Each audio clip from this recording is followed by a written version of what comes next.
Rapat Paripurna DPR RI ke-14 penutupan masa persidangan 3 tahun sidang 2025-2026 digelar di ruang rapat paripurna Kompleks Parlemen, Senayan, Jakarta Pusat, Kamis 19 Februari 2026. Ketua DPR RI Puan Maharani memimpin rapat paripurna didampingi pimpinan DPR lainnya, yakni Wakil Ketua DPR Saan Mustafa, Cucun Ahmad Syamsurizal, Sufmi Dasko Ahmad, dan Sari Yuliati. Dalam pidato penutupan masa sidang DPR, Ketua DPR RI Puan Maharani menjelaskan kinerja Dewan sesuai fungsi-fungsi DPR, mulai dari legislasi, anggaran, hingga pengawasan. Sidang Dewan yang terhormat, DPR RI melalui Badan Legislasi sedang melakukan evaluasi terhadap program legislasi nasional untuk memastikan undang-undang yang akan dibentuk selaras dengan kebutuhan hukum nasional serta aspirasi dan kebutuhan pembangunan. Beberapa rancangan undang-undang yang sedang dalam tahap penyusunan oleh DPR RI diantaranya adalah Rancangan Undang-Undang tentang Pangan, Rancangan Undang-Undang tentang Sistem Pendidikan Nasional, Rancangan Undang-Undang tentang Ketenagakerjaan, dan Rancangan Undang-Undang tentang Pengelolaan Keuangan Haji. Selain itu, DPR RI pada masa persidangan ini juga sedang melakukan pembahasan rancangan undang-undang tentang perubahan atas Undang-Undang Nomor 4 Tahun 2023 tentang pengembangan dan penguatan sektor keuangan dalam rangka menjalankan putusan Mahkamah Konstitusi. Menurut Puan, penyelesaian pembentukan suatu undang-undang merupakan hasil kerja konstitusional bersama antara DPR RI dan pemerintah. Sebuah komitmen politik yang tidak hanya administratif, tetapi moral dan kenegaraan. Komitmen politik bersama antara DPR RI dan pemerintah untuk dapat mewujudkan ketertiban umum, memperluas kesejahteraan rakyat, membatasi kewenangan aparatur negara secara proporsional, serta melindungi kepentingan rakyat secara adil dan berkeadaban.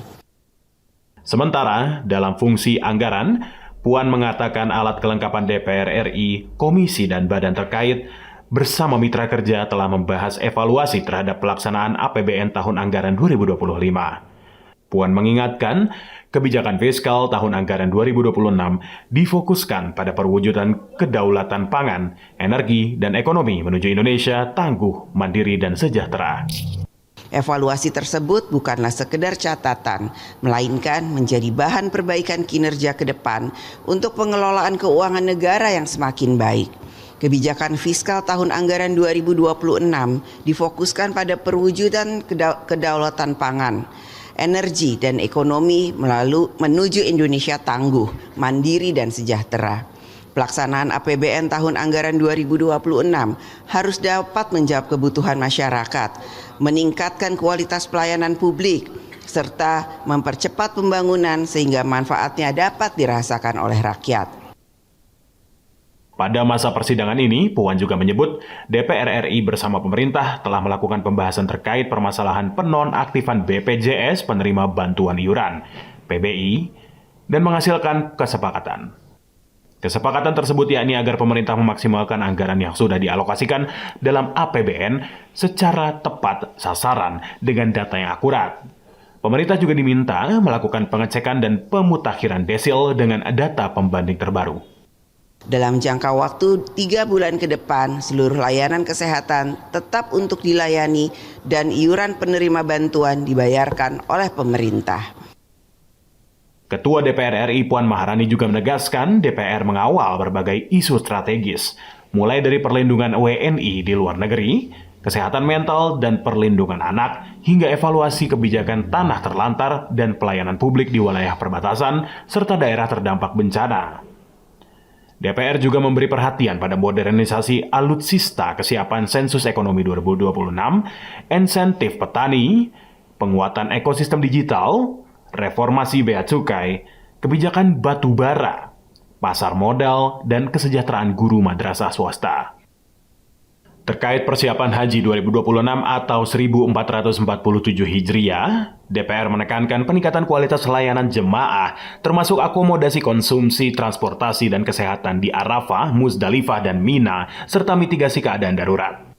DPR juga mendorong percepatan rekonstruksi pasca bencana di Aceh, Sumatera Utara, dan Sumatera Barat, seraya menegaskan setiap keputusan rapat kerja harus ditindaklanjuti menjadi kebijakan nyata yang berdampak bagi rakyat.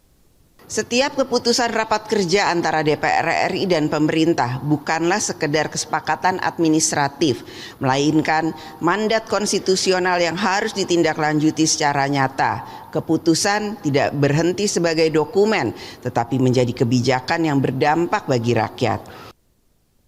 Sebelum menutup pidatonya, Ketua DPR RI Puan Maharani menyampaikan ucapan selamat menjalankan ibadah puasa kepada seluruh anggota DPR dan rakyat Indonesia. Puan juga mengapresiasi kerja keras anggota DPR dalam menjalankan tugas konstitusional, serta mengajak seluruh anggota memanfaatkan masa reses untuk turun ke masyarakat, menyerap aspirasi dan memperkuat semangat gotong royong membangun Indonesia. Restu Wulandari, Ade Chandra, Berita Nasional TV.